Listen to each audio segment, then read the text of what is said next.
मुंबई तसंच ठाणे पनवेल आणि वसई विरारमधील प्रवाशांचा रिक्षा आणि टॅक्सी प्रवास महागलाय। रिक्षा आणि टॅक्सीच्या भाडेवाढीला परिवहन प्राधिकरणानं मंजुरी दिली आहे। 1 सप्टेंबर 2026 ला नवं भाडं लागू होणार आहे। रिक्षाच्या किमान भाड्यात 1 रुपयांची तर टॅक्सीच्या किमान भाड्यात 2 रुपयांची वाढ झाली आहे। रिक्षाचं पहिल्या 1.5 किलोमीटरचं किमान भाडं 26 रुपयांवरून 27 रुपये, तर रात्री 12 नंतर रिक्षाचं किमान भाडं 34 रुपये असणार आहे। टॅक्सीचं पहिल्या 1.5 किलोमीटरचं किमान भाडं 31 रुपयांवरून 33 रुपये असेल, तर रात्री 12 नंतर टॅक्सीचं किमान भाडं 41 रुपये असणार आहे। सीएनजीच्या दरामध्ये झालेली वाढ, वाहनांच्या देखभाल खर्चामध्ये झालेली वाढ, वाहन विम्याचा वाढता खर्च, परवाना आणि परमिट नूतनीकरणाचा वाढलेला खर्च, यामुळे ही दरवाढ झालेली आहे।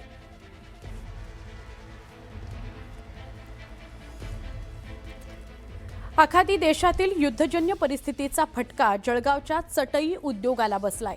आखाती देशांसह युरोप आणि अमेरिकेमध्ये होणारी चटईची निर्यात जवळपास ठप्प झालेली आहे। गेल्या 6 महिन्यांमध्ये या उद्योगाला 200 ते 250 कोटी रुपयांचा फटका बसल्याचा अंदाज आहे। दरमहा आखाती देशात जाणारे सुमारे 30 कंटेनर्स थांबलेत, त्यामुळे तयार माल कारखान्यांमध्येच पडू नये। दुसरीकडे पॉलिमरच्या तुटवड्यामुळे कच्च्या मालाच्या किमती वाढलेल्या आहेत, उत्पादन निम्म्यावर आलेलं आहे। जळगावमधील 30 ते 40 निर्यातदारांच्या फॅक्टऱ्या बंद झाल्यानं रोजगारावरही परिणाम झालाय। याबाबत चटई उद्योग संघटनेचे अध्यक्ष महेंद्र रायसोनी यांनी चिंता व्यक्त केली आहे।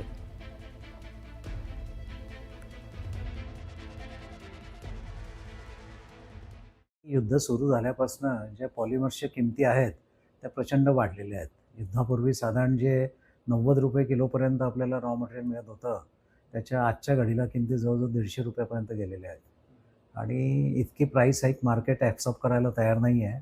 त्यामुळे याचा विक्रीवर खूप गंभीर परिणाम झालेला आहे। बरेचसे प्लांट चटईचे बंद झालेले आहेत किंवा जे काही सुरू आहेत ते 50% इफिशियन्सीवर सुरू आहे। कोट्यावधी रुपयाचं आपलं उत्पादनाचं याच्यामध्ये लॉस होतो आहे। केंद्र सरकारच्या भाव स्थिरीकरण योजनेअंतर्गत नाफेड आणि एनसीसीएफ मार्फत कांदा खरेदी केली, मग ती वखार महामंडळाच्या गोडाऊनमध्ये साठवून ठेवण्यात आली। पण आता हजारो क्विंटल कांदा खराब होऊन सडलाय, त्यामुळे सरकारचे कोट्यवधी रुपये वाया गेलेले आहेत।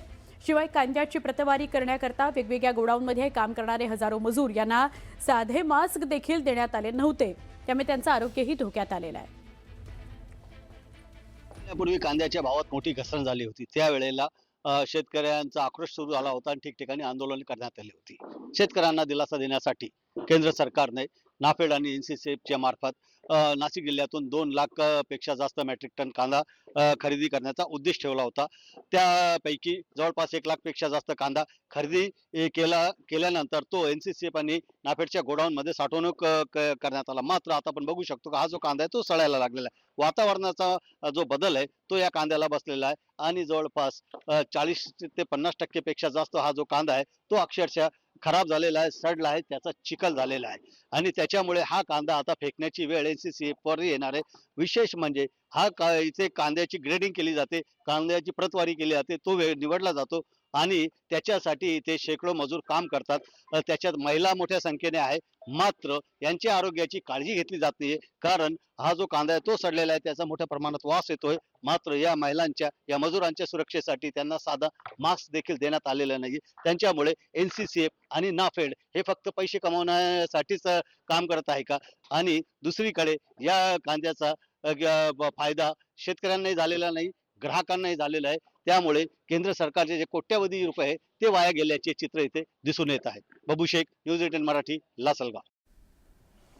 सणासुदीच्या तोंडावर सर्वसामान्यांच्या स्वयंपाकघराचं बजेट पुन्हा एकदा कोलमडलंय, बिघडलंय। कांदा हा रोजच्या स्वयंपाकघरातील अत्यावश्यक असा पदार्थ आहे, मात्र वाढत्या दरामुळे आता हाच कांदा सर्वसामान्यांच्या आवाक्याबाहेर जाण्याची चिन्ह आहेत। साखरेच्या दरवाढीनंतर आता कांदा, लसूण आणि आल्याच्या दरातही वाढ झालेली आहे। गेल्या काही दिवसात कांद्याच्या दरात मोठी वाढ झाली आहे। किरकोळ बाजारात कांदा 50 रुपये किलोच्या घरात पोहोचलाय, तर दर आणखी वाढून 60 रुपये किलोपर्यंत जाण्याची शक्यताही कांदा विक्रेत्यांकडून व्यक्त होते। त्याच्याही भाव वाढलेले आहे आणि त्याचप्रमाणे आलं आणि लसण यांचेही भाव वाढले आहेत। कांदा हे 50 रुपये किलो झाल्यामुळे आता सर्वसामान्यांना महागाईचा एक बजेट पडलेला आहे, त्याचप्रमाणे गृहिणींना यांचाही मोठा फटका पडलेला आहे. मी सध्या गोंदिया येथील मार्केटमध्ये आहे. पाहू शकता कांदे आता मोठ्या प्रमाणात महाग झालेले आहे, आलं महाग झालं आहे, लसण महाग झालेलं आहे आणि कुठेतरी जे ग्राहक आहेत जे 1 किलोने येत होते 2 किलो ते आता कमी झालेलं आहे. आपल्यासोबत काही महिला आहेत, त्यांच्यासोबत जाणून घेऊ की काय फटका पडलेला आहे. काय सांगणार आज कांदे घ्यायला आले, काय भाव मिळाला, काय सांगणार? मागच्या हफ्त्यात कांदा 25 रुपये आणि 30 रुपये किलो होता. पण या हफ्त्यात 50, 55 आणि काही ठिकाणी तर 60 आहे. त्याच्यामुळे आमचा जो हफ्त्याचा जो बॅलन्स करणं त्याला त्रासदायक होत आहे. कारण कांदा हे आपल्या प्रत्येक भाजीत जातो आणि ते असं याच्या महागाईमुळे मला असं वाटते आता खाणं कमी करावं लागेल या तर वापरणं कमी करावं लागेल. पण ते दोन्ही शक्य नाही आहे. पण याच्यामुळे आमचा जो बजेट आहे मंथली त्याच्यावर आम्हाला थोडंसं बघायला लागेल. चोपडा तालुक्यामध्ये अनियमित पावसाचा मूग उत्पादक शेतकऱ्यांना फटका बसला. उशिरा पाऊस झाल्यानं पेरणीही उशिरा झाली. त्यानंतर शेतकऱ्यांनी निंदणी, कोळपणी आणि खत देऊन पीक वाढवलं.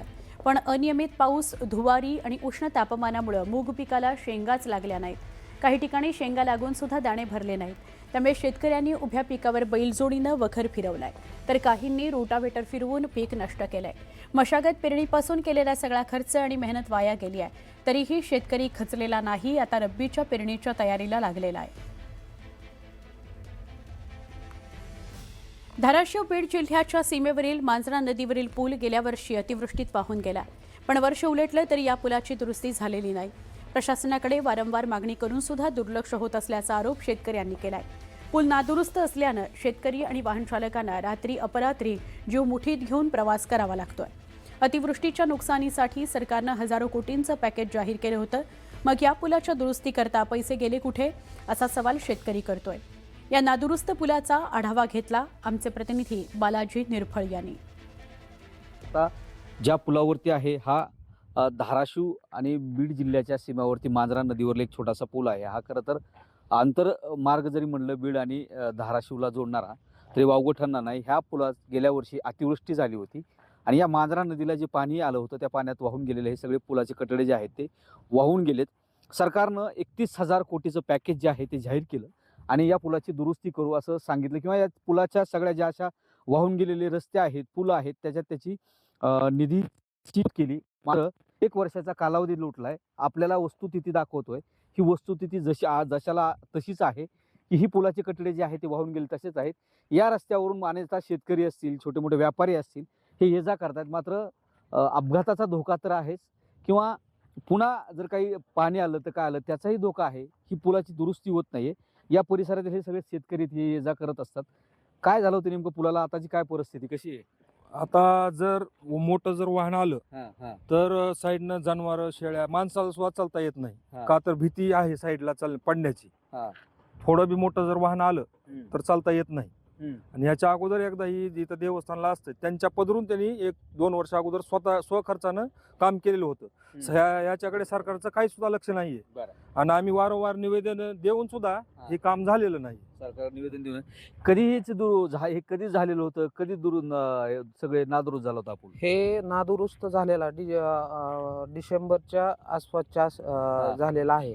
आणि त्यातली त्यात अतिवृष्टी अशी झालेली होती भयानक की पूर्ण पाण्यामध्ये हा पूल दिसत नव्हता. आणि त्यावेळेस पाणी गेल्याच्या नंतर ही पुलात सगळं विखरलेलं होतं. इथल्या आजूबाजूच्या शेतकऱ्यांनी विखरलेलं जे होतं लोखंड वगैरे आडवं पडलेलं, हा रस्ता बंद पडलेला होता. हा रस्ता बंद पडलेला असताना शेतकऱ्यांनी हे सगळं उचलून बाजूला टाकलं. आणि त्यानंतर सरकारनं जे जाहीर पॅकेज केलं होतं, जे नासाडी दुरुस्त काय समजा दुरुस्ती जे असेल ते देऊ म्हणून, आज वर्ष होऊन गेले, 1.5 वर्ष झालेले आहे. सरकारनं आणखीन ह्याच्यावर काय आणखीन लक्ष दिलेलं नाही. सागर जाधवसह बालाजी निरफळ, मराठी, धाराशिव.